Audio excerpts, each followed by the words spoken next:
सहनाववतु सहनौ भुनक्तु सह वीर्यं करवावहै तेजस्विनावधीतमस्तु मा विद्विषावहै। ओम शांति शांति शांति। वक्रतुंड महाकाय सूर्यकोटि समप्रभ निर्विघ्नं कुरु मे देव सर्वकार्येषु सर्वदा। सरस्वती नमस्तुभ्यं वरदे कामरूपिणी विद्यारंभं करिष्यामि सिद्धिर्भवतु मे सदा। गुरुर्ब्रह्मा गुरुर्विष्णुः गुरुर्देवो महेश्वरः गुरुरेव परं ब्रह्म तस्मै श्री गुरवे नमः। तस्मै श्री गुरवे नमः। सच्चिदानन्दरूपाय विश्वोत्पत्त्यादिहेतवे तापत्रय विनाशाय श्रीकृष्णाय वयं नुमः। श्रीकृष्णाय वयं नुमः। यं प्रव्रजन्तम् अनुपेतम् अपेतकृत्यं द्वैपायनो विरहकातराजुहाव पुत्रेति तन्मयतया तरवोऽभिनेदुः तं सर्वभूतहृदयं मुनिमानतोऽस्मि। यस्वानुभावमखिलश्रुतिसारमेकम् अध्यात्मदीपम् अतितितीर्षतां तमोन्धं संसारिणां करुणयाः पुराणगुह्यं तं व्याससूनुम् उपयामि गुरुं मुनीनां। नारायणं नमस्कृत्य नरं चैव नरोत्तमं देवीं सरस्वतीं व्यासं ततो जयं मुदीरये। कृष्णाय वासुदेवाय देवकी नन्दनाय च नन्दगोपकुमाराय गोविन्दाय नमो नमः। नमः पङ्कजनाभाय नमः पङ्कजमालिने नमः पङ्कजनेत्राय नमस्ते पङ्कजाङ्ग्रये। नमो किञ्चन वित्ताय निवृत्तगुणवृत्तये आत्मारामाय शान्ताय कैवल्यपतये नमः। कृष्णाय वासुदेवाय हरये परमात्मने प्रणतक्लेशनाशाय गोविन्दाय नमो नमः। गोविंदाय नमो नमः। बोलिए श्री कृष्णचंद्र भगवान की जय। श्री राधा माधव भगवान की जय। हम लोग एकादश स्कंद में हैं अभी और इसमें हम 9वें चैप्टर पर हैं, अध्याय पर हैं और इस अवधूत उपाख्यान का यह आखिरी चैप्टर है। तो यहाँ पे हम लोगों ने देखा कि किस तरह पिछले बार इन्होंने दत्तात्रेय महाराज जी ने इनको अलग अलग कथाएं सुनाई, छोटी छोटी कथाएं। एक कुर्री पक्षी, बालक, कुंवारी कन्या इत्यादि की सबकी कथाएं सुनी हमने कि वो किस तरह से काम करती हैं घर में और अकेले रहती है, उसकी चूड़ियां बजती हैं तो उसको खराब लगता है इत्यादि, ये सब देखें। आज हम आगे बढ़ते हैं। आज हम देखेंगे 16वें से 21वां श्लोक जो है वो बताता है हमें मकड़ी से क्या सीखा। हमने 20 तक तो शायद देख लिया था, है ना? हमने अजगर तक देख लिया था। अब अजगर के आगे हम देखेंगे 16वें से 21 श्लोक तक। यहाँ पे दत्तात्रेय जी महाराज कह रहे हैं कि मैंने एक मकड़ी से भी सीखा है। अच्छा, मकड़ी को भी आपने नहीं छोड़ा? बोले हाँ, हर चीज में गुरु तत्व है। तो हर चीज में जब गुरु तत्व है, हम अगर उपलब्ध हैं, हम कुछ ना कुछ सीख सकते हैं। लास्ट मोमेंट तक हमारे अंदर में शिष्य जो है हमारा जागरूक रहना चाहिए, आखिरी समय तक, क्योंकि सीखने का समय कभी भी खत्म नहीं होता है। जब हम सीखने के लिए हम तत्पर रहते हैं, जब हमारे अंदर का शिष्य बना है, तो सामने भी गुरु उपलब्ध हो ही जाएगा किसी न किसी तरीके से। एको नारायणो देवः पूर्व सृष्टम स्वमायया समृत्य काल कलया कल्पांत इदमीश्वरः। बोल रहे हैं मैंने मकड़ी से सीखा। क्या सीखा? वो मकड़ी कैसा जाला बनाती है, सुंदर सुंदर जाला खुद से ही रचना करती है। और कभी भी मकड़ी को आप अपने मकड़ी के जाले में फंसे हुए देखेंगे? ऐसा नहीं होता कि कभी भी मकड़ी जो है खुद के जाले में फंस गई। हाँ, उसमें कीड़े मच्छर इत्यादि जरूर फंसे हुए दिखेंगे आप, पर एक मकड़ी कभी भी उसमें फंसती नहीं है। उसके जाल जैसे उसने बनाया है वैसे ही वो सारे जाले को निकल भी जाती। तो वैसे ही जैसे वो मकड़ी जो है वो पूरे जाले को बनाती है और लीन कर जाती है, वैसे ही ये पूरी सृष्टि जो है ये नारायण द्वारा बनाई हुई है, और नारायण द्वारा ही ये लीन भी हो जाती है, नारायण द्वारा ही संचालित भी है, स्थित भी है। वही इसके कर्ता धर्ता संहर्ता है। तो बोले अच्छा। हाँ, देखिए थोड़ी सी ये पूरा ये वेदांत का है ये पोर्शन। मैं इसमें बहुत डीप में ना जाके एक दो बात इम्पोर्टेंट हम साधकों के लिए जो है वो बताना चाहूंगी, कि हम जब कोई भी कारण, कोई भी वस्तु देखते हैं संसार में, तो हमें पता रहता है कि इसका कारण कुछ ना कुछ होगा। मेरे सामने एक चेयर रखी हुई, मैं देखूंगी इस चेयर का कारण क्या है, प्लास्टिक, प्लास्टिक से बना हुआ है। उधर एक दूसरी कुर्सी रखी हुई है, वो लकड़ी से बनी है, तो उसका कारण क्या है, लकड़ी। ऐसे कोई भी वस्तु मैं उठा के इधर से उधर देख रही हूँ, तो मुझे दिखाई दे रहा है कि उसका कुछ ना कुछ कारण है कि जिस चीज से बना हुआ है, और जिसने उसको बनाया हुआ होगा वो भी एक कारण है। तो हर चीज में ऐसे हम देखते हैं कि दो कारण अवश्य रहते हैं, एक तो जो बनाता है और दूसरी जिस चीज से बनाता है, ये दो कारण है। बोले अच्छा, फिर क्या हुआ? अच्छा, ये दो कारण जब रहते हैं हर चीज के, तो इस संसार के भी दो कारण होने चाहिए। बोले हाँ, संसार के भी दो कारण होने चाहिए। तो संसार के दो कारण क्या है? तो एक तो होगा जिस चीज से बना हुआ है ये संसार, और एक होगा कि जिसने ये संसार बनाया हुआ है। तो संसार में हम देखते हैं कोई भी वस्तु हम उठा लें तो उसके पीछे ये दो कारण रहते हैं। तो जैसे घड़ी हुई, कोई भी, अभी जैसे चेयर लिया हमने, टेबल लिया, दूसरा, सबके पीछे दो कारण है। तो वैसे ही पूरी जो सृष्टि है, क्या उसके भी दो कारण है क्या? ये प्रश्न है। जैसे यहाँ पे हर एक वस्तु का अलग अलग अलग अलग दो कारण होते हैं, एक कारण जिससे वो बना हुआ है और एक कारण जिसने उसको बनाया हुआ है, क्या वैसे ही पूरे सृष्टि का भी एक ऐसा कारण है क्या, कि एक जो कोई है व्यक्ति बोले, हम भगवान बोले, उसने इस सृष्टि को किसी किसी वस्तु से बनाया हुआ है? इसका मतलब क्या होगा अगर हम बोले कि पूरी सृष्टि पंच महाभूत से बनी हुई है? अगर हम ऐसा बोलते हैं कि पूरी सृष्टि पंच महाभूत से बनी हुई है, ठीक है, पंच महाभूत से बनी हुई है। अब पंच महाभूत से अगर बनी हुई है, पंच महाभूत का कारण क्या है?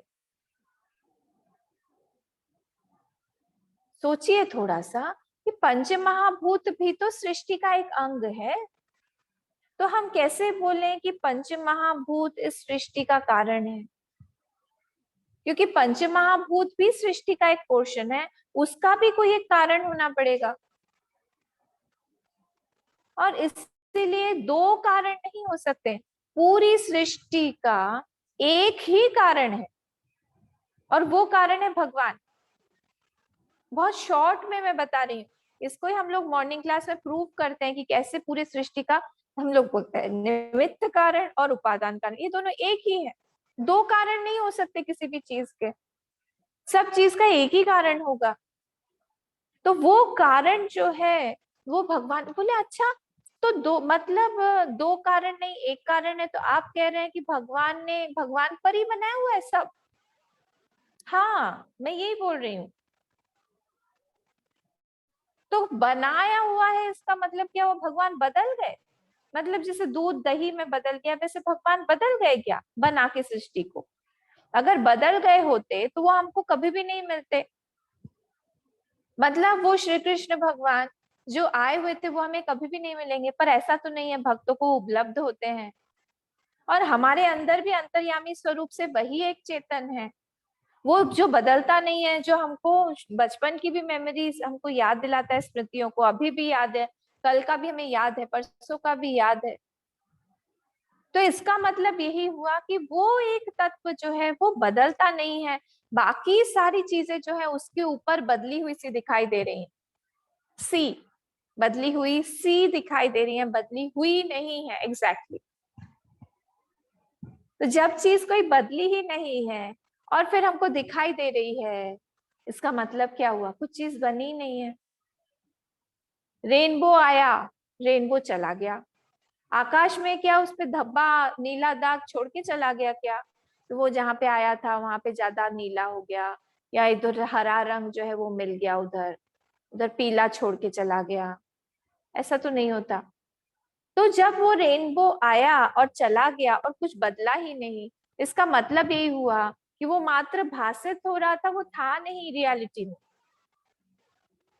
मृग तृष्णा को हम देखते हैं, इस पे हम रास्ते पर देखते हैं, पानी दिखाई दे रहा है, वो क्या रास्ते को गीला करता है क्या? रास्ते को अगर वो गीला नहीं कर रहा है, इसका मतलब ये वो मिथ्या है, वो है नहीं वहां पे, पर दिखाई जरूर दे रहा है। वैसे ही ये पूरी सृष्टि जो है हमारी, पूरी की पूरी सृष्टि बनी हुई है, उसका कारण एक ही है, और ये पूरी की पूरी सृष्टि भाषित हो रही है उसी भगवान पर। और इसीलिए वो भगवान जो है वो हमको कहीं पे भी उपलब्ध हो सकते हैं। देखिए सनातन धर्म की ब्यूटी, आप देख रहे हैं इस चीज को, अच्छे से देखिए।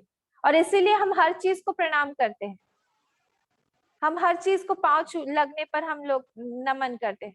नीचे कोई गिर जाए चीज तो उसको प्रणाम करके उठाते हैं। हम लोग मैट को भी, डोर मैट को भी पांव से नहीं हटाते हैं। झाड़ू की भी हम पूजा करते हैं। हर चीज को हम क्यों मान देते हैं? क्योंकि हमें पता है ये हर चीज भगवान ही है यहाँ पे, और ये बचपन से हमको सिखाया जा रहा है। हमारा कल्चर देखिए आप। और इसीलिए जब बाहर वाले दूसरे लोग बोलते हैं कि आप में तो इतने सारे देवी देवता हैं, हम लोग कंफ्यूज हो जाते हैं, हमारे तो देखो एक ही है। इस तरह से जब कंफ्यूज किया जाता है, तब हमको पता होना चाहिए कि हमारे यहाँ पे इतने देवी देवता क्यों है। एक ही भगवान है, पर देर आर मेनी गॉड्स। भगवान वो एक शक्ति एक ही है, पर हाँ सूर्य अलग है, वायु अलग है, इंद्र देवता, देवता कई सारे हो सकते हैं, पर भगवान एक ही है।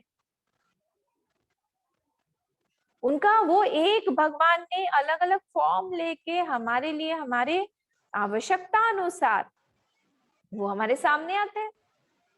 हमको जैसी सब जब जरूरत होती, कभी हमें माँ की जरूरत होती है तो देवी माँ का स्वरूप ले लेती है।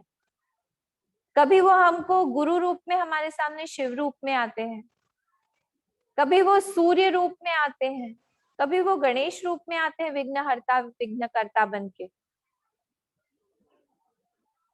तो अलग अलग जब कारण होते हैं, अलग अलग हमारी इमोशनल भावनात्मक भावनात्मक रिक्वायरमेंट्स हमारी अलग अलग हैं, तो वो शक्ति जो है वो हमारी इच्छा को पूर्ण करती है, और इसीलिए अलग अलग तरह से आती है, वो एक ही है।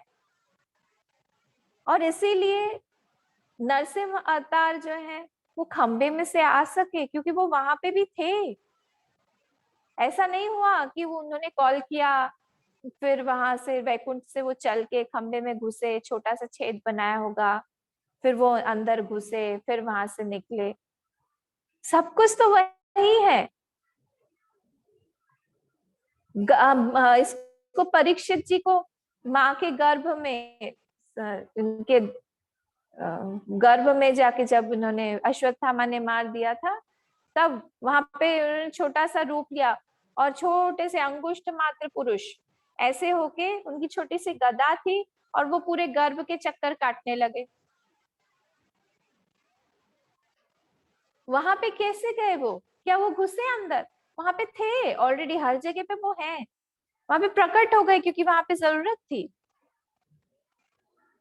जहाँ पे भगवान, जहाँ पे भक्त जो है वो द्रवित हो जाएगा, उसके ताप को वो सहन नहीं कर पाते हैं।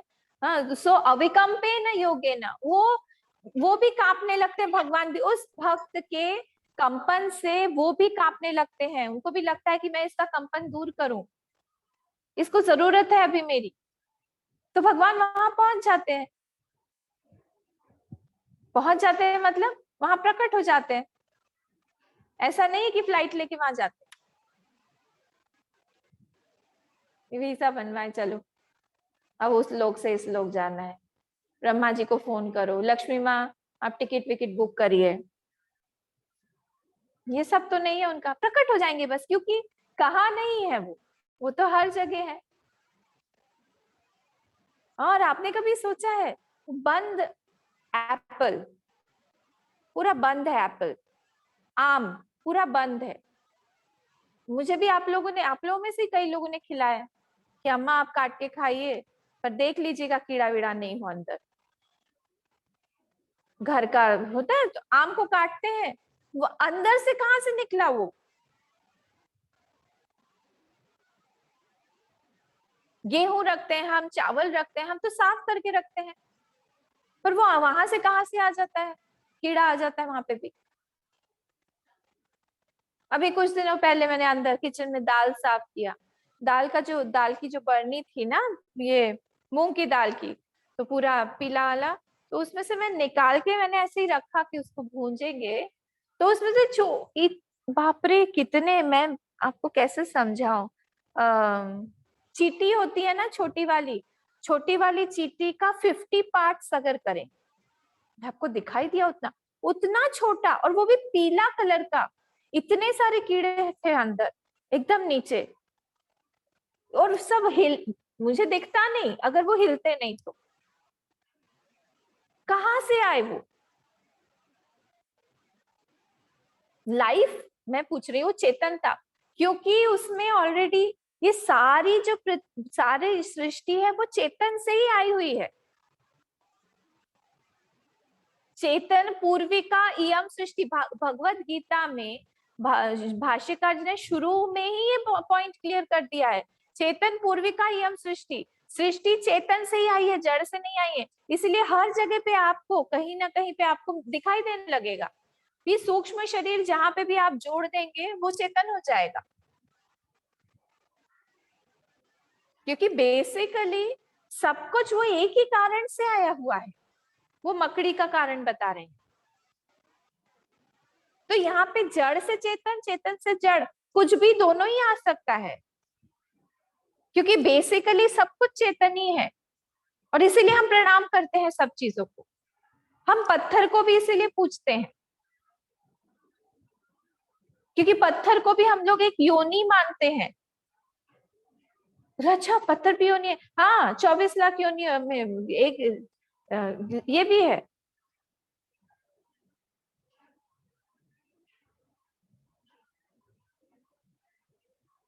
और इसीलिए जब हम लोग पढ़ते हैं, जैसे मुंडक में आया हुआ है, यथोर्णनाभि सृजते गृह्णते च, यथा पृथिव्याम ओषधय सर्व संभवन्ति, यथा सतः पुरुषात् केशलोमानि, तथा क्षरात् संभवति हविष्वम। जैसे यथो, वहां पे भी है मकड़ी का, पर वहां पे दो और एग्जाम्पल्स ब्यूटीफुल लिए गए। यथोर्णनाभि, ऊर्ण नाभि मतलब मकड़ी, न सुंदर नाम है ऊर्ण नाभि, ऊर्ण मतलब वूल, और नाभि मतलब नाभि नेवल, तो जिसके उसमें से जैसे वो धागा निकालती रहती वो ऊर्ण नाभि, मकड़ी को ऊर्ण नाभि। यथोर्ण नाभि सृजते गृह्णते, सृजते गृह्णते च, जैसे वो सृजन भी करती है और वो ग्रहण भी कर लेती है वापस, ठीक है। यथा पृथिव्याम औषधय संभवंती, जिस तरह से इस पृथ्वी में सारे के सारे वृक्ष क्रॉप अपने आप ग्रो हो रहे, मैं अभी बता रही हूँ एग्जाम्पल क्यों ऐसे दिए गए। यथा सतः पुरुषात केश लोमानी, पुरुष से, हम लोगों में से ये केश, लोम, हमारे नख, ये सब आते हैं, सब उग रहे हैं कंटिन्यूअसली। तथा वैसे ही अक्षरात, ये अक्षर ब्रह्म से संभवती इह विश्वम, वैसे ही इस पूरा अक्षर ब्रह्म से ही पूरा विश्व आया हुआ है। अच्छा, इतने सारे एग्जाम्पल्स क्यों दिए हैं? देखिए, फर्स्ट वाला जो एग्जाम्पल था, पृथिव्याम औषधय संभवंती, जो पृथ्वी से औषधि आ रही है, तो जो औषधि मतलब क्रॉप्स आ रहे हैं वो कैसे हैं? वो सारे चेतन है। पृथ्वी जड़ है, पत्थर मिट्टी इत्यादि से क्रॉप्स जो है वो चेतन है, आ रहे हैं। और दूसरा क्या है? सतः पुरुषात, पुरुष से, हम लोगों से, हम लोग चेतन है, चेतन से क्या आ रहा है? नख और लोमानी जड़ वस्तुएं निकल रही है। हम काटते हैं ना, इसको दर्द नहीं होता है, नख को काटते हैं हम, दर्द नहीं होता है है ना? बच्चे भले ही रोए शुरू शुरू में, उनको पता नहीं चल, उनको बाल काटने बैठा तो रोने लगेंगे बाल काटने पर वो दुखता नहीं है, दर्द नहीं होता है। जानवर भी तटस्थ हो जाते हैं। मैंने बहुत बार कोशिश की थी, हमारे घर में पेट्स थे तो उनके नाखून काटने की, बाप रे, उसको समझ में आ जाता था कि मेरे हाथ में नेल कटर है। जैसे ही मैं उसका हाथ, पंजा मेरे हाथ में लेती थी, पूरे करके दांत दिखाती थी, पूरे दांत दिखाने, मतलब देख लो मेरे पास भी इतने सारे हैं, तुम मेरा काटोगे ये सारे के सारे तुम्हारे अंदर बैठ जाएंगे। दो तीन बार हैं करके दिखाती थी, फिर मैं साइड में रख देती कि नहीं भैया, जरूरत नहीं, तुम रहो नाखून के साथ अपने। तो जैसे हम में से, हम चेतन है, चेतन में से कौन निकल रहा है? चेतन में से ये जड़ चीजें, और पृथ्वी जैसे जड़ है उसमें से चेतन निकल रहा है, सारे औषधि मतलब क्रॉप्स इत्यादि सब निकल रहे हैं, वनस्पति पेड़ पौधे इत्यादि। इसलिए वहां पे दोनों एग्जाम्पल श्रुति माँ ने देके मुंडक में ये समझाया हुआ है कि इसीलिए पूरी की पूरी सृष्टि जो है ये चेतन है, एक ही कारण है इसका। सिर में जुएं हो जाती है, जिसके बहुत घने बाल होते हैं, उनके बाल चाहिए उसके लिए। तो बाल बहुत होंगे, खराब ऐसा वेदर होगा, उसमें जुए कहाँ से आई? वो सब कुछ जो है वो, अब अगर आप बोलेंगे कि नहीं किसी से आ गया ट्रांसफर, और किसी ने प्रेम से हमको गिफ्ट दिया, प्रेम ज्यादा था थोड़ा, उससे गिफ्ट मिल गया, तो वो वैसी बात नहीं है, अपने आप भी वो स्वेद से प्रकट होते हैं। पर वहां पे कैसे होते हैं? क्योंकि वहां पे ऑलरेडी है वो पूरी सृष्टि में चेतनता है, हमको दिखाई नहीं दे रही है, इसीलिए ये पूरी की पूरी सृष्टि का कारण भी चेतन, वो एक ही होना पड़ेगा, दूसरा नहीं है। ये हम जितना समझेंगे उतना हमारे लिए अच्छा है। और इसीलिए जो हनुमान जी है उनकी पूंछ को अग्नि जला नहीं पाई, प्रहलाद जी को कितना परेशान किया गया, पर उनका कुछ भी नहीं बिगाड़ पाया। क्यों? क्योंकि पूरी सृष्टि में तो वही तत्व है ना जिनकी वो पूजा करते हैं। प्रहलाद जी जिनकी पूजा करते हैं वो एक मूर्ति में नहीं करते थे, उनको पता था कि वो सब जगह, इसीलिए तो पूछा तुम्हारे भगवान इस कमरे में है? हाँ है। अच्छा करके एक जोर से मारा, उसी में से प्रकट हो गए। उनकी दृष्टि थी पूरी कि सब जगह है मेरे प्रभु। हाथी से रुंधवाया, ऊपर से नीचे फिकवाया, सब कुछ करके देख लिया, सर्पों से डसवाया, उतने से छोटे से बच्चे। और यही इसीलिए चैतन्य महाप्रभु नीले नीले समुद्र को देख के ही, उसी में भगवान को देख के उसमें मतलब आवेश में उसी में कूदने की कोशिश करते कि मेरे प्रभु हैं। नीले नीले बादलों को देखेंगे तो वो आवेश में चले जाएंगे, ये दृष्टि है उनकी,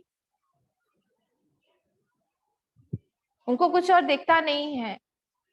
ये खुली हुई आंखों से ही उनकी समाधि लग जाती है, क्योंकि कारण पूरी सृष्टि का एक ही है। हमने अपनी दृष्टि को संकुचित बना लिया है, हम नहीं देख पाते भेद बुद्धि के कारण।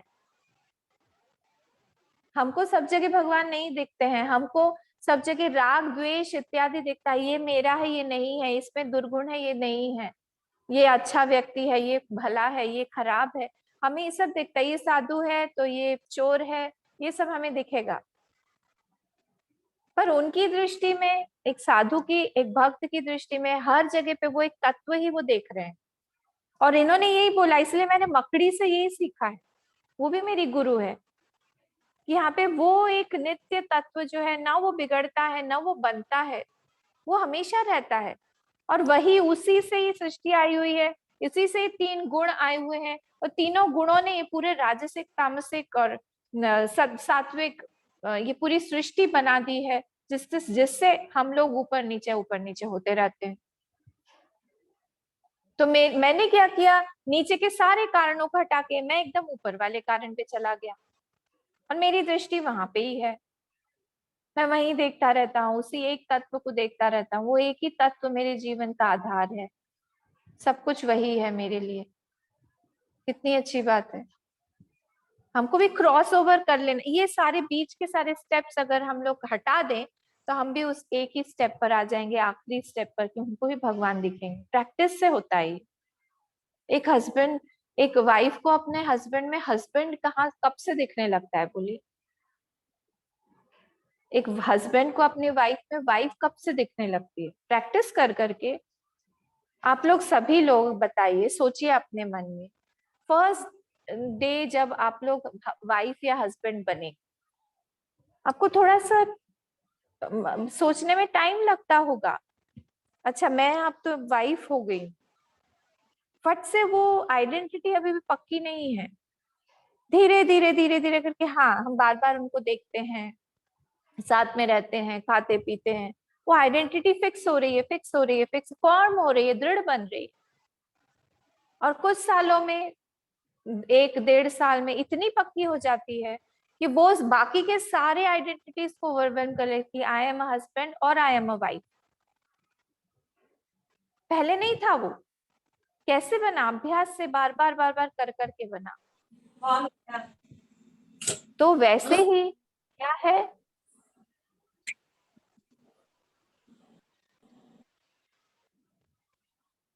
वैसे ही क्या है, वैसे ही हमारा भी जो ये आइडेंटिटी है, हम भगवान के हैं, भगवान मेरे हैं, और कुछ है ही नहीं यहाँ पे। कोई अच्छा भी है वो भी भगवान है, कोई बुरा है वो भी भगवान है, सब कुछ भगवान ही भगवान है। मृत्यु क्या है, आप बताइए तो, आप सोचिए कभी, मृत्यु है क्या? खूब डिटेल में सोचिए, मृत्यु बोल के कोई चीज हो सकती है क्या? जब कुछ बनी नहीं है तो मृत्यु किसकी होगी? तो आत्मा तो अजर है, अमर है, नित्य है, सर्वव्यापक है। तो हम लोग मृत्यु को इतना इंपॉर्टेंस क्यों देते हैं? हमें क्यों भय लगता है मृत्यु से? हमें क्यों पीड़ा होती है मृत्यु से? किसी की मृत्यु देख लेने पर हमारा मन क्यों खराब हो जाता है? क्या हमने कहीं ना कहीं ऐसा मान के रखा है कि हम नित्य हैं, हमारा शरीर नित्य है, हमें मृत्यु नहीं आएगी, हमें बहुत जीना है लंबा, इसीलिए क्या दुख हो रहा है? अगर ये सब सारी चीजें जो है हम बार बार सोचेंगे, सोचने का मार्ग है ये, तब हमारा जो एक गलत डर है, हमारी गलत फहमियां हैं, बहुत सारी गलत धारणाएं हैं हमारी, हमने जो असत्य को सत्य मान के उसके साथ में हम व्यवहार, इतना कुशल व्यवहार करते हैं, हम दक्ष हैं, हम मिथ्या के साथ व्यवहार करने में हम इतने दक्ष हो गए हैं कि हम सत्य सामने आएगा तो उसको हम लोग हटा के हम बोलते हैं कि नहीं नहीं, तुम मिथ्या हो।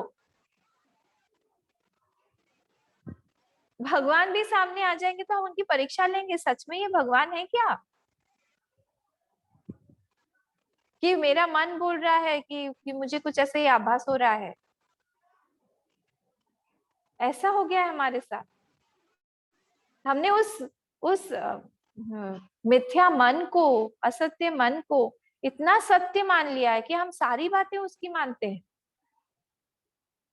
और जो सच है, जो भगवान है, जो सृष्टि का एकमात्र कारण है, उसको हमने हटा दिया है। यहाँ पे वो बोल रहे हैं कि मैंने क्या किया, मैं इस मकड़ी से यही सीखा कि यहाँ पे सब कुछ वो भगवान ही है, एक ही कारण है पूरी सृष्टि का। अच्छा, और क्या सीखा, हम आगे बढ़ते हैं। और 22वें 23वें मंत्र में वो बोलते हैं मैंने भृंगी से सीखा। ये बहुत बहुत बहुत इंपॉर्टेंट मंत्र है, सॉरी श्लोक है दोनों। 9वें अध्याय के 22 और 23। यत्र यत्र मनोदेहि धारयेत सकलम धिया स्नेहा द्वेषाद भयाद वापि याति तत्तत् स्वरूपताम। यहाँ बोल रहे हैं कि जो जो मैंने भृंगी कीड़े से क्या सीखा, एक तरह का कीड़ा होता है। वो कीड़ा जो है, ये गुरुदेव भी एग्जाम्पल देते थे, वो छोटे से एक दूसरे कीड़े को लाके, वो एक मिट्टी का घर, आपने देखा होगा आपके घर पे भी कहीं कहीं ऐसे दीवार पे बना देता है, वो बना देता है और उसमें उस छोटे से कीड़े को क्या बोलेंगे, हाउस अरेस्ट, बंदी बना देगा। और बाहर से उसका मुंह बंद कर देता है उस छेद का, और एक छोटा सा छेद रखेगा, और छोटा सा छेद, उसमें से खाना पीना जो भी डालता रहेगा, और उसमें से वो देखता रहता है, बड़ी बड़ी आंखें करके उस छेद में से वो देखता रहेगा, देखता रहेगा, देखता रहेगा। और जैसे ही वो जो अंदर वाला कीड़ा है वो कहीं और देखेगा ऐसे, तो वो अंदर से उसको उस छेद में से ही उसको बाइट करने की कोशिश करेगा। तो वो एकदम डर जाता है, डर के मारे फिर से उसको ऐसे देखने लगता। देखते देखते देखते देखते आपको पता है क्या होता है, वो छोटा सा कीड़ा भी भृंगी बन जाता है। अब ये होता है कि नहीं मुझे नहीं मालूम, सुशील जी बता पाएंगे अच्छे से। पर यहाँ पे ये एग्जाम्पल दिया हुआ, और यहाँ पे ये बोला हुआ है वैसे ही एक साधक को जय के जय पर सत्य सनेहु सोते ही मिले ही न कछु संदेह। रामचरितमानस में भी यही बोला हुआ है। हम अगर एक साधक बन के हमारी जो भी मन की इच्छा है, वो हम बार बार बार बार बार बार उस पे एक ही थॉट एकाग्र चित्त होके उस पे मनन करते रहें, उसी पे हम ध्यान लगाएं, वही बार बार सोचें, वही वही कर्म करें जो हमको उस गोल के, उस लक्ष्य के पास हमें ले जाएगा, हम लोग उस गोल तक पहुंच जाएंगे, उस भृंगी कीड़े की तरह हम भी बन जाएंगे। अब देखिए, नेगेटिव भी पॉजिटिव भी दोनों यहाँ बोला हुआ, हम बन सकते हैं कुछ भी, इसीलिए हमारा लक्ष्य जो है वो पॉजिटिव होना चाहिए, हायर गोल होना चाहिए, बड़ा कुछ होना चाहिए, हमें बनने का हमारे सामने एक बहुत बड़ा लक्ष्य रखना चाहिए। छोटे छोटे लक्ष्य नहीं कि हमें शादी करनी है, विवाह करना है, बच्चे होने हैं, हमें बहुत बड़ा मकान बनाना है, वो सब तो होता रहेगा, वो सब बाय प्रोडक्ट्स हैं। पर मेन जो हमारा लक्ष्य होना चाहिए, बहुत बड़ा बृहद लक्ष्य होना चाहिए, जिससे हमें सेटिस्फेक्शन मिले। छोटे लक्ष्यों में हमें सेटिस्फेक्शन नहीं मिलेगा। आज है वो इच्छा हमारी पूरी हो गई, हमारा बस खत्म हो गया लक्ष्य। इसलिए बड़ा कोई लक्ष्य होना चाहिए, अल्टीमेट गोल हमारा क्या है वो देखना। टेम्पररी गोल और अल्टीमेट गोल, ये दो गोल्स होते हैं गुरुदेव हमारे बोलते हैं। तो टेम्पररी गोल वगैरह नहीं, हमारा अल्टीमेट गोल क्या है उस पे हमारा ध्यान रखना चाहिए बार बार। ठीक है, तो कभी भी बार बार। और भगवान के साथ में ऐसा है कि भगवान जो है ना, उनका वो धर्म कैसा है उनका, कि उनके बारे में जो भी सोचता है वो वही बन जाता है। जानत तुम ही होई जाए, सोई जाने जेहू दे ही जनाई। अभी आएगा, हम लोग अगले मंडे से हम रामचरितमानस का पाठ करेंगे ना, उसमें ये आएगा 14 स्थानों में। जानत तुम ही जाने ही तुम ही हो जाए, जे ही जान तुम ही, क्या बोला था मैंने अभी, सोई जाने ही जेहू दे ही जनाई। वो जानता है जिसको आप जनाते हैं आपके बारे में। और जानने के बाद क्या होता है, जानने के बाद में जानत तुम ही हो जाए, आपको जो जान लेता है वो आप ही बन जाता है, ये भृंगी। क्यों? क्यों? इसका एसेंस क्या है, पकड़िएगा। क्योंकि हम वही है तात्विक रूप से। क्योंकि हम नहीं जानते हैं हमारे बारे में, अभी हमने अपने आप को मान लिया ये शरीर, में स्त्री हूँ, मैं पुरुष हूँ, मैं विवाहित हूँ, मैं अविवाहित हूँ, मैं माँ हूँ, मैं पिता हूँ। हमने ये सारे सारे ओढ़ने अपने ऊपर ओढ़ लिए ना, इसलिए वो तत्व जो है उससे छुप गया है। जब हम उस चीज को बार बार ध्यान लगाएंगे, हमारा हमारा तत्व क्या है, उससे हम कभी भी नहीं फिर हटेंगे। हमको पता चल गया तो तुम ही जानत तुम ही हो जाए, आप ही बन जाते हैं, उसका तत्व ये है। तो आगे बढ़ते हैं हम। अब इसके आगे बहुत सुंदर एक आखिरी गुरु उनका है शरीर। किसका शरीर? अपना शरीर, हमारा शरीर। अच्छा, हाँ मेरा शरीर भी मेरा गुरु है, वो कहते हैं। अच्छा, शरीर से आपने क्या सीखा? बोले क्या नहीं सीखा मैं बहुत कुछ सीखा है इस शरीर से। अच्छा, क्या क्या सीखा है आपने? मैंने एवं गुरुभ्य तेभ्य एषा मे शिक्षितामति स्वात्मोपशिक्षिताम बुद्धिम शृणु मे वदतो प्रभो। क्या क्या सीखा है? ये शरीर भी मेरा एक गुरु है। कैसा गुरु है? क्यों? क्योंकि मुझे वो विवेक और वैराग्य की शिक्षा देता है। बोले अच्छा, दोनों शिक्षा कैसे देता है वो? क्यों? क्योंकि इसके साथ में जीना मरना ये सब लगा हुआ है, इसी शरीर के साथ में ये सब लगा हुआ है। अगर इसको हम पकड़े हुए रहेंगे इस शरीर को, क्योंकि इसके साथ में चेंजेस और विकार लगे हुए हैं, इसके साथ अगर हमने मन अपना इसके साथ लगा दिया तो हमारा मन भी दुखी सुखी ऊपर नीचे होता रहेगा, और उससे हमें बचना चाहिए। तो इसीलिए इस शरीर को पकड़ के रखने पर हमें दुख सुख इत्यादि भोग मिलेगा। पर अगर हम लोग इससे इस शरीर का उपयोग करें तो हम हाईएस्ट को, तत्व विचार को हम लोग कर सकते हैं, तत्व को प्राप्त कर सकते हैं। जब उस तत्व को हम प्राप्त कर लेंगे तब फिर हमारा फिर से शरीर नहीं मिलेगा, जन्म नहीं होगा हमारा, हम छूट जाएंगे, मुक्त हो जाएंगे। वो कहाँ, कैसे पॉसिबल है? वो सिर्फ इसी शरीर में रह के हो सकता है, दूसरे किसी योनि में, दूसरे शरीर में नहीं। तो मैंने इस शरीर से ये सीखा है कि ये शरीर कैसे आखिरी में, तो ये इसकी मृत्यु होने वाली है। ये दूसरे कीड़े मकोड़ों का, दूसरे एनिमल्स का, दूसरों का खाद, पशु पक्षी इसको खाएंगे, या फिर ये भस्म हो जाएगा, भस्मीभूत हो जाएगा। तो जब तक है इसको पूरी तरह से इसको इस्तेमाल करना चाहिए, प्रयोग करना चाहिए। और हमें सबसे बड़ी चीज इस शरीर से जो प्राप्त हो सकती है उसको हम लोग को प्राप्त करना चाहिए। और इसीलिए मैं इस शरीर को के साथ में असंग होकर विचरता हूँ। मैं इस शरीर के साथ अपने मन को नहीं लगाता हूँ, क्योंकि ये अनित्य है। मैं जिस दिन इस शरीर के साथ जुड़ जाऊंगा उस दिन मुझे सुख दुख का अनुभव होने लगेगा। फिर बोलते हैं कि इस शरीर के लिए ही एक व्यक्ति जो है इतनी मेहनत करता है, धन दौलत कमाता है, वो घर बनाता है, वो अपना परिवार बनाता है, वो सारी चीजें, बहुत सारी चीजें यहाँ पे लिखी हुई हैं, नौकर चाकर भाई बंधु इत्यादि सब, इतना बड़ा सब विस्तार करता है, सब कुछ करता है। और क्या होता है, जब जैसे उसकी आयु पूरी हो जाती है, आयु पूरी हो जाने पर वो क्या है, ये शरीर नष्ट हो जाता है। जो चीज उसने बनाई हुई थी वो सब की सब यही की यही पड़ी रह जाती। पर ये शरीर क्या करता है, इसने अगले जन्म का बीज आरोपित कर दिया ऑलरेडी। अकेले नहीं गया है, ये ऐसे नहीं कि खत्म हो गया, इसने एक और शरीर का बीजारोपण करके फिर इसकी मृत्यु हो जाती है। मतलब अगले जन्म की दुख की व्यवस्था ये शरीर खुद इसी जन्म में करता है। कैसी मजेदार बात! कोई और नहीं, यही शरीर कर रहा है।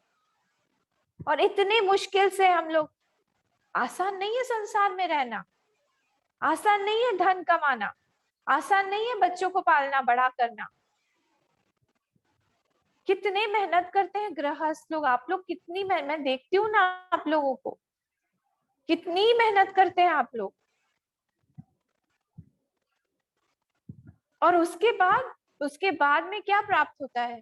अगर कोई सत्संग भी ना करे, अब संसारियों को देखिए, कितने ऊपर नीचे होते रहते हैं, कितने दुख सुख होते हैं। वो उसमें बोला ही ना, वो कुंवारी कन्या के कि बहुत सारे लोगों के साथ में रहेंगे तो सुख दुख तो आएगा ही, बर्तन बजेंगे, चूड़ियां बजेंगी। तो ये व्यक्ति, संसारी व्यक्ति, इतना कुछ संचित करता है, संचित करने पर उसका धन संचय है, कोई और ले गया, नहीं संचय करेगा तो भी प्रॉब्लम है, लगता रहता है उसको सामान लगेगा। गृहस्थ आश्रम है भाई, कोई भी आ गया, कभी भी कुछ हुआ, कोई बीमार पड़ा, संचित करना पड़ेगा, उसको संभाल के रखना पड़ेगा। एक टेंशन है, घर बना लेने से हो जाएगा सर? उसको हर बार कहीं ना कहीं, आप ड्राइंग रूम ठीक करोगे आपको बेडरूम में कुछ गड़बड़ मिलेगी, बेडरूम ठीक करोगे किचन का कहीं लीक मिलेगा, किचन को ठीक करोगे कहीं और गड़बड़ हो गया, नीचे ही कुछ हो गया। कंटिन्यूअस प्रोसेस है ये, चलता ही रहेगा, चलता ही रहेगा। अगर हम इसमें से थोड़ा सा समय निकाल के हम अपने लिए टाइम नहीं देते हैं, हम नहीं सोचते हैं कि हमारा लक्ष्य क्या है, बस ये जीवन वैसे ही चला जाता है। और उसने क्या किया, उसने अगले दुखों का बीजारोपण कर दिया, और अब भारी भारी दुख इसके पास में आने वाले हैं। और बस ये जो है, एक जीवन से दूसरे जीवन, दूसरे से तीसरे जीवन, ऐसे ही चलता रहेगा। फिर आगे सुनिए क्या बोल रहे हैं कि जैसे एक पति है और उसकी बहुत सारी पत्नियां हैं, तो हर पत्नी उसको अपने तरफ खींचती रहती है, चलो चलो चलो मेरे साथ चलो, चलो चलो चलो मेरे साथ चलो, चलो चलो चलो मेरे साथ चलो, चलो चलो चलो मेरे साथ। वैसे ही ये बेचारा जीव है, इसकी ये सारी कर्मेंद्रिय और ज्ञानेंद्रिय इसकी पत्नी है। ऐसे आंख बोलेगी बाहर बाहर बाहर, चलो चलो, इतना सुंदर रूप है वो देखो, अरे वो मूवी तो तुमको देखनी चाहिए, इतनी अच्छी हीरोइन है या हीरो है उसका। बोलेगा अच्छा नहीं नहीं नहीं, वो वाली जो वो जो कलर है ना उस साड़ी का, वो बहुत अच्छा है। फिर बोलेंगे नहीं नहीं नहीं, वो जो शर्ट है वो ज्यादा अच्छा, उस शर्ट के साथ ये टाई बहुत मैच हो रही, उसको तो लेना ही चाहिए। कहाँ आप पहन के जाओगे, अभी लॉकडाउन है, टाई वाई नहीं? टाई तो ऊपर से दिखता है ना, हम इतना मीटिंग करते हैं, नीचे कुछ भी ना पहने, टाई तो दिखेगा ऊपर से। शर्ट और टाई हम लोग खरीद लेते हैं, नीचे का छोड़ दो। जूम मीटिंग पे हम बैठते हैं, ठीक है खरीदो ये सब। तो ये आंख जो है बाहर जा जाके जा जा, नाक बोलेगी चलो साथ में परफ्यूम भी खरीद लो। अब आप बोलोगे कि जूम पे परफ्यूम भी लगा के बैठोगे, वो भी सबको सुगंध भी आएगी क्या? ले नहीं, वो तो मेरे लिए है, इतनी गर्मी है तो अब नहाओ, गर्मी है तो परफ्यूम लगा लगा के क्या होगा? अम्मा कहती है कि कोई सुगंध भी नहीं आनी चाहिए, शरीर से दुर्गंध भी नहीं आनी चाहिए, ऐसा शरीर रखना चाहिए हम। क्या आप ऐसे पुश पुश पुश पुश करते रहोगे दिन भर? छोड़ो इस सब चीजों को। कान बोलेगी अरे बहुत सुंदर म्यूजिक है, चलो चलो चलो सुनो सुनो सुनो, वो सुनो। नहीं वो तो आपको खरीदना है, वो छोटा सा क्या आता है, एक रेडियो किसी के घर पे देखा था, वो रेडियो सुनेंगे, उसमें बहुत पुराने पुराने कारवां शायद, वो छोटा सा रेडियो, तो उसमें 4,000 सॉन्ग्स हैं। अम्मा आपको सुने, एक होना चाहिए आश्रम में। मैं कहा प्लीज सॉरी थैंक यू, नहीं चाहिए हमको ये सब। ऐसे ही टाइम नहीं मिलता, सत्संग सुनने का टाइम नहीं मिलता, अब कारवां कहाँ से सुनेंगे? कारवां, कारवां लेके हम आगे जा रहे हैं, हमारे ये कारवां ही खत्म। हजारों, ये कर्मेंद्रिया का बोलेंगे, पैर बोलेंगे उधर उधर चलो चलो चलो, उधर अच्छा खाना मिल रहा है, यहाँ हाथ बोलेंगे उधर उधर चलो, उस चीज को स्पर्श करो, बहुत सुखद स्पर्श है। ये सारी की सारी पत्नियां जो है वो एक जीव को इधर से उधर, उधर से इधर बस नचाती रहती हैं, और क्या है। और बस ये जो है ये परेशान होता रहता है ये जीव महाराज। और भगवान ने तो बहुत सारे शरीर की रचनाएं की हुई हैं, बहुत सारे शरीर की रचनाएं की सृष्टि में, कल कितने तरह की योनियां हैं, सब भगवान द्वारा बनाई हुई हैं। पर भगवान को सबसे ज्यादा संतोष इस मनुष्य शरीर को बना के ही मिला, क्योंकि इसी में ये हाईएस्ट एक क्रिएशन है, जिसमें कि भगवान जो है वो अपना रिफ्लेक्शन देखते हैं।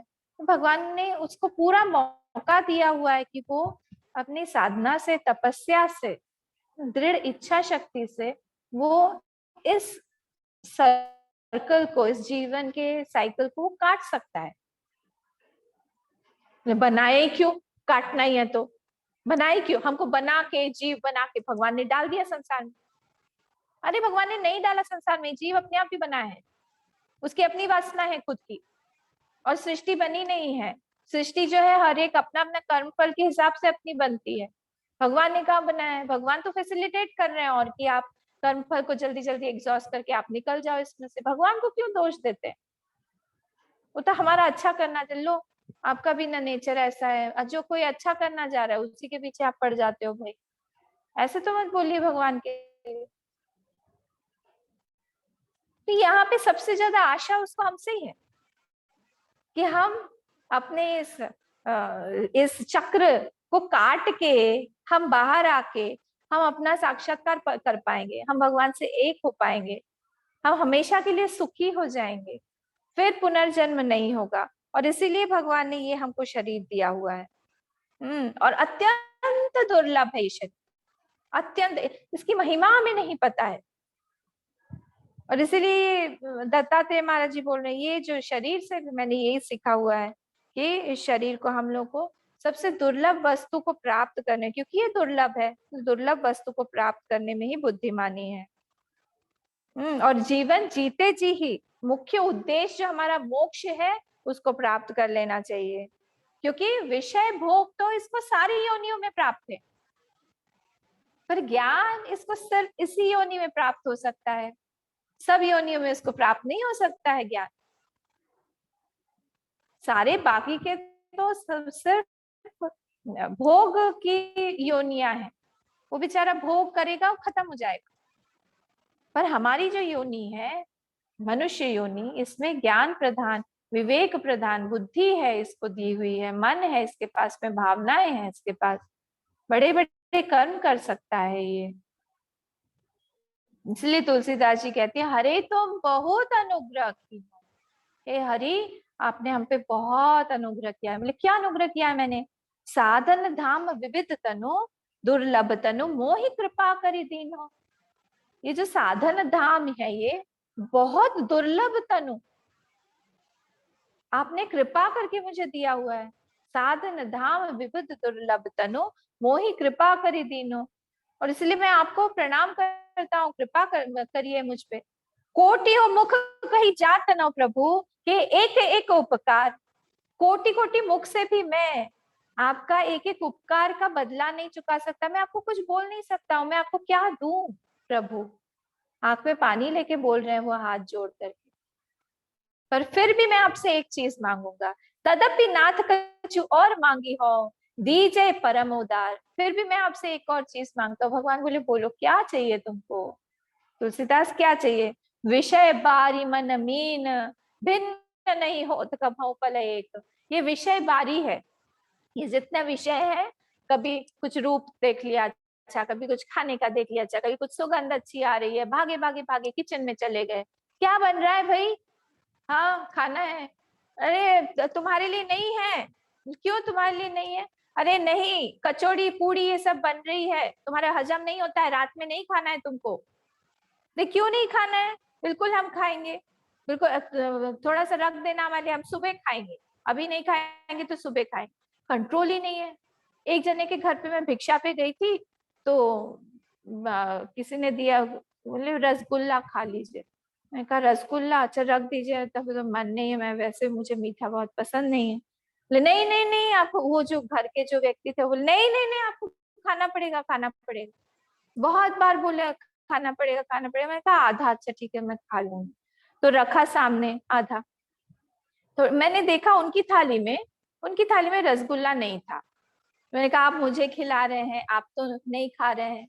तो हंसने लगे आप कह रहे हैं इतना तो हम खा ही लेते हैं। सुनो, अम्मा बोल रही है रसगुल्ला ले आओ, यहाँ पे भी ले आओ, थोड़ा ले आओ। तो बोले आप रसगुल्ला खाएंगे? हाँ धो के ले आओ। मैंने कहा क्या सब्जी है क्या कोई? बोले नहीं नहीं, हम तो ऐसे ही खाते हैं जी, हमको डायबिटीज है ना इसीलिए। तो फिर आप मत खाइए। नहीं, धो के तो छेना है, छेना, छेना तो हम धो के खा सकते हैं। और सच्ची में 2 रसगुल्ले खाए उन्होंने धो के।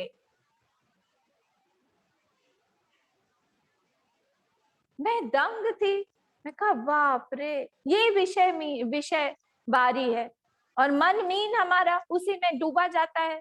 मछली विषय के बारी के बिना तो रह नहीं सकती, पानी के बिना बार बार वही चीज चाहिए, वही चीज चाहिए, वही चीज चाहिए। भिन्न नहीं हो तो कभो पल एक, उससे अलग नहीं रह सकती है एक पल भी। ताते सहो विपत्ति दारुण जन्मत जोनि अनेक। और इसीलिए उस मन के कारण ही मैं अलग अलग विषयों में भोग करता करता, अलग अलग मुझे, मैं बीजों योनियों में मैंने बीजारोपण कर दिया है, और बस वैसे ही मेरा अलग अलग जन्म होता रहता है। प्रभु आप काटिए इस सब चीजों को, बहुत हो गया है, मैं परेशान हो गया हूँ मेरे इस मन से। अच्छा ठीक है। आखिरी में बोलते हैं, ये सब सोच विचार करके क्या किया मैंने, मेरे जगत से मुझे पूरा वैराग्य हो गया इस शरीर के बारे में। देखिए हमें शरीर को इतना सजाते हैं, संवारते हैं, क्या है ये, इतना गंदा शरीर है। नहीं, ये गंदा मलमूत्र से भरा हुआ, बाप रे। मैं भी भागवत जी के सामने क्या वर्णन करूं, हाथ में भागवत जी रखी हुई, कोई बाथरूम से आए उसके बाद आप घुसिए बाथरूम, समझ में आ जाए। बिना एग्जॉस्ट के हम जा ही नहीं सकते हैं उधर। ये तो शरीर है हमारा, और इसी के साथ में इतना प्यार, इसी के साथ में इतना, ओ हो, कितना सजाएंगे इसको। है तो सब अंदर वही एक ही जैसा भरा हुआ है। इसीलिए बोल रहे हैं मेरे मुझे बिल्कुल वैराग्य हो गया है। और मेरे हृदय में वो एक ज्ञान की ज्योति, भक्ति की ज्योति, वो जगमग जगमग जगमग जगमग जगमगाती रहती है। वो एक चीज से मेरा छूटता नहीं है। मैं यानी वो शरीर से मैं असंग रहता हूँ, और इसीलिए स्वच्छंद पृथ्वी पर मैं विचरण करता रहता हूँ। ये मेरे आखिरी गुरु हैं। हाँ, और फिर आखिरी में वो कहते हैं, न एकस्मात् गुरोर्ज्ञानम सुस्थिरम स्यात् सुपुष्कलम ब्रह्मैतद्द्वितीयं वै गीयते बहुधर्षिभिः। अकेले गुरु से ही सिर्फ ज्ञान नहीं होता है। अगर हम अपने आप को उपलब्ध नहीं बनाएंगे वहां, तो फिर हमें ज्ञान नहीं हो। तो हमारी उपलब्धता बहुत आवश्यक है, तब जाके हम इन सब गुरुओं से क्या, हम लोग और भी हजारों गुरु बना सकते हैं, हर चीज देख सकते हैं, हम हर चीज से सीख सकते हैं। अभी हम लोग का बच्चों का आज रेनबो कैंप अभी चल रहा है ना, तो वहां पे बच्चों के लिए वीडियोस वगैरह ढूंढ रही थी मैं, तो उसमें इतना सुंदर एक वीडियो देखा था, चींटियों पर मैं वीडियो निकाल रही थी, बच्चों को सिखाना था।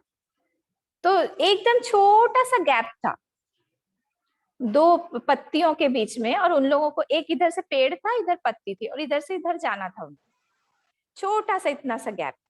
अब चींटी के लिए तो ये गैप तो बहुत बड़ा है, तो खाई है उनके लिए। तो उन लोगों ने क्या किया, धीरे धीरे धीरे धीरे धीरे धीरे एक के ऊपर एक के ऊपर ऊपर चढ़े इधर से, और इधर से भी वो एक के ऊपर एक के ऊपर ऊपर चढ़ गए, और फिर एक चींटी ने इधर से एक को पकड़ लिया, और ब्रिज ब्रिज बन गया। बाकी सारी चींटियां जाने लगी। कहा वाह, देखो इनमें भी इतनी अकल है, इतना टीम वर्क है, इतनी सारी चीजें इनको भी पता है। एक दूसरे को काटती नहीं है वो। हमको लगता है ना चींटी है तो लाल लाल चींटियां थी बड़ी बड़ी, काटेंगी। पर हम अगर उपलब्ध बनाए अपने आप को, तो हम बहुत सारी चीजें, बहुत चीजों से, नेचर से एक एक चीजें से सीख सकते हैं। और इसीलिए कह रहे हैं कि वो एक ही अद्वितीय ब्रह्म है, जिसको अनेक प्रकार से ऋषियों ने, मुनियों ने गाया हुआ है। हमारा ध्यान, हमारी उपलब्धता वहां पे जानी चाहिए, तो हमको समझ में आएगा। ठीक है। फिर इसके बाद श्री कृष्ण भगवान बोले, बहुत दिनों बाद आए नहीं श्री कृष्ण भगवान। श्री भगवान उवाच इत्युक्त्वा स यदुर्नृपः तमामन्त्र्य गभीरधीः वन्दितोऽभ्यर्थितो राज्ञा ययो प्रीतो यथागतम्। अब उन्होंने कहा, प्यारे मेरे उद्धव, प्यारे प्यारे उद्धव, ये जो गंभीर बुद्धि, मतलब जिनको ज्ञान हो गया, ये अवधूत जो दत्तात्रेय जी हैं, उन्होंने क्या किया, इस तरह से राजा यदु को पूरा उपदेश दिया। राजा यदु ने क्या किया, उनको खूब पूजा सत्कार किया, प्रणाम किया, सारी चीजें की। उसके बाद अनुमति लेकर उनसे दत्तात्रेय जी आगे स्वच्छंद विचरण करने के लिए चले गए। कहीं पे कोई अटकाव नहीं, कोई पे कोई राग नहीं, कहीं पे कोई संग नहीं, कुछ नहीं, अपने आप विचरण करने चले गए। और भगवान कहते हैं कि हमारे जो पूर्वज हैं यदु महाराज जी, उनको भी ये सब सुनकर तो उन्होंने भी सब आसक्तियों को छोड़ दिया और वो भी एकदम समदर्शी हो गए। और इस तरह से तुम भी सारी आसक्तियों को छोड़ के ये संन्यास वृत्ति को लेकर अपने मन में विचरण करो, इस संसार में, इस पृथ्वी पर रहो, जब तक तुम्हारा प्रारब्ध है इस तरह से ही संसार में रहो। यहाँ पे हमारा ये वाला जो पोर्शन है ये खत्म होता है। हमारा जो शरीर है ना, इसका प्रारब्ध तय है। तो एक बार क्या हुआ, वेद व्यास जी के एक मामा जी थे। तो वेद व्यास जी के मामा जी वेद व्यास जी के पास गए, बोले तुम्हारा बहुत अच्छा रिलेशन है, हमने सुना है ब्रह्मा जी के साथ। बोले क्यों ऐसे बोल रहे, अरे तुमने ब्रह्म पुराण अभी खत्म की है, तुम इतना अच्छा उनके साथ जानते हो, सब कुछ करते हो, तो मुझे मेरे लिए एक वरदान उनसे मांग के दो। तो तुम मेरे भांजे हो ना, दो मेरे लिए एक वरदान। बोले क्या वरदान है, मेरे मुझे अमर बना दो। बोला अच्छा चलो चलते हैं। वो फिर ब्रह्मा जी के पास गए ये दोनों मिलके। तो जब वहां पे गए तो ब्रह्मा जी ने सब सुना, बोले आओ आओ आओ, सब बात बात हुई।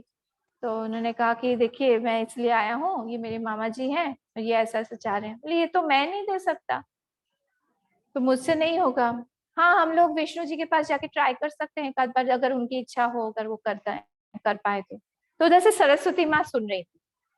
सरस्वती माँ बोली कि अरे मैं भी जाना चाहती हूँ, आप लोग वहाँ वैकुंठ जा रहे हैं, बहुत दिनों से बहन लक्ष्मी से बात नहीं हुई है। हाँ बहुत नए नए गहने वहने भी उन्होंने बनाए हैं रिसेंटली, मैंने सुना, तो वो भी सब देखना था मुझे। तो कुछ कुछ समुद्र से भी ले मिला है उनको, कई मणियां भी लाई हैं, वो क्या क्या बनवाया है पूछना भी था। मैं भी चलूं, बोले चलो, ये लोग भी चले। अब कितने लोग हो गए, मामा जी, वेदव्यास जी, लक्ष्मी सरस्वती माँ और ब्रह्मा जी, ये सब लोग वैकुंठ गए। वहां जाके आए, फिर से सब स्वागत वगैरह हुआ, लक्ष्मी माँ और सरस्वती माँ मिली, सब बात बात हुई। तो विष्णु भगवान से बोला ये इसलिए आए हैं। बोले इसमें मैं क्या करूँ, ये मेरा डिपार्टमेंट तो है नहीं, ये सब मैं नहीं करूँ, तो मृत्यु के देवता तो शिव जी हैं, उनसे जाके मिलना पड़ेगा। बोले चलो उनसे मिलते हैं। तो लक्ष्मी माँ और सरस्वती माँ बोले बहन पार्वती से बहुत दिन हो गए मिले हुए, हाँ तो उनसे भी मिलना है, तो हम भी चले क्या। बोले चलो ठीक है, तुम लोग भी चलो। तो अब कितने लोग हो गए, सब इधर शिव जी के पास जा रहे। तो मामा जी वेदव्यास जी, उधर ब्रह्मा जी सरस्वती लक्ष्मी और विष्णु, अभी सब शंकर भगवान के पास। शंकर भगवान ने मिले, सब सारी बातें बातें हुई, फॉर्मेलिटीज हुई। उसके बाद ये बात हुई, बोले अरे मैं तो नहीं कर सकती, तो यमराज का डिपार्टमेंट है ना, तो यमराज को बुलाना पड़ेगा। बोले चलो यमराज को यहीं बुला लेते हैं। यमराज को बुलाया गया, यमराज को सारी बातें बताई। यमराज ने कहा कि देखिए मैं इतना ज्यादा, मैं तो ऊपर मेरा एक पोस्ट है ना, तो मैं इतना हर एक चीज पे इतना ध्यान नहीं देता हूँ। चित्रगुप्त रखता है वो कंप्यूटर लैपटॉप उसके पास में रहता है आजकल, तो मंगवा लेते हैं उससे, देखते हैं कि इसका क्या लेखा जोखा है, इसका इसमें क्या, तो निकालते हैं, फिर देखते हैं क्या होता है कि ये डिपार्टमेंट उनका है। तो चित्रगुप्त आए, अपने लैपटॉप को खोल के सामने बैठे, उन्होंने कहा हाँ नाम बताना क्या। बोले मामा जी। अच्छा मामा जी किनके, वेद व्यास जी। अच्छा मामा जी, बोले इनकी देखो तो मृत्यु कब है क्या है, फिर इनको अमरत्व वैसे देंगे। तो देख रहे थे जैसे उनका आया लिखा हुआ मामा जी, और ये एकदम चित्रगुप्त जो है फेंट हो गए, अनकॉन्शियस हो गए। और उतने में ही क्या हुआ, उतने में ही देखा कि वो जो मामा जी थे वो मर गए, मर के नीचे गिर गए। तो सब लोगों ने देखा कि ये क्या हो गया। तब वो उन्होंने फिर से उसे पानी वानी मारा, यमराज जी ने चित्रगुप्त को उठाया, बोले क्या हुआ। बोले नहीं देखिए आप इसमें क्या लिखा हुआ। लो क्या लिखा हुआ है, उसमें लिखा हुआ है कि मामा जी की मृत्यु उस दिन होगी जब वेद व्यास जी, मामा जी, सरस्वती जी, ब्रह्मा जी, विष्णु जी, लक्ष्मी जी, शंकर जी, पार्वती माँ, यमराज जी और चित्रगुप्त एक साथ आएंगे।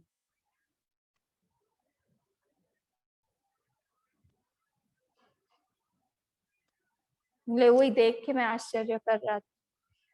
तो ये बोलने का तात्पर्य ये है कि सब कुछ यहाँ पे तय है, पर हमारे पास में एक चीज है, पुरुषार्थ। उससे हम लोग बहुत कुछ बदल सकते हैं। वो पुरुषार्थ का जो एरिया है, क्षेत्र है, वो भगवान ने हमको दिया हुआ है, वो खाली है। उससे हम लोग सबसे बड़ी बड़ी से बड़ी वस्तु प्राप्त कर सकते हैं, मोक्ष प्राप्त कर सकते हैं, या फिर से अगले योनि में जाके हमारा जन्म हो सकता है, या फिर हम नीचे वाली योनियों में जन्म हो सकता है। हमारे कर्म के ऊपर डिपेंड करता है, हम क्या सोचते हैं, हम क्या करते हैं, हम क्या बुन रहे हैं। हम कंटिन्यूअसली बुनते रहते हैं मन में। मकड़ी बाहर बुनती है, हम लोग अंदर जाला बुनते हैं, और जाला बुन बुन बुन बुन के हम लोग फिर से उसी में फंस जाते हैं। तो ये सारा जो बहुत सुंदर अवधूत उपाख्यान था, इसमें से हमको भी ये सारी चीजें सीखनी चाहिए। एक एक गुरु से हमारे हमने जो जो सीखा है, आप लोग अच्छे से उसके बारे में नोट्स बनाइए, अपने पास में रखिए, बीच बीच में उसको पढ़िएगा, आनंद लीजिएगा। और भी अगर आपको कई सारे पॉइंट्स दिखे, उसमें जॉट डाउन करके अपने ही स्वाध्याय के लिए उसको रखिएगा। भागवत जी की महिमा यही है कि हम जितने बार भी इनका पाठ करते हैं, उतना भगवान जो है प्रसन्न होते हैं और हम लोग को आशीर्वाद देते हैं, क्योंकि ये उनका श्री विग्रह ही है। हम जितने बार उनको छुएंगे, उनकी वाणी को छुएंगे, हम उन्हीं को छू रहे हैं। ठीक है, तो यहाँ पे आज हम विराम देते हैं। हम कल फिर से मिलेंगे, 10वें अध्याय में देखेंगे कि क्या बताया जा रहा है। ओम पूर्णमदः पूर्णमिदं पूर्णात् पूर्णमुदच्यते पूर्णस्य पूर्णमादाय पूर्णमेवावशिष्यते। ओम शांति शांति शांति। हरि ओम। श्री गुरुभ्यो नमः। हरि ओम।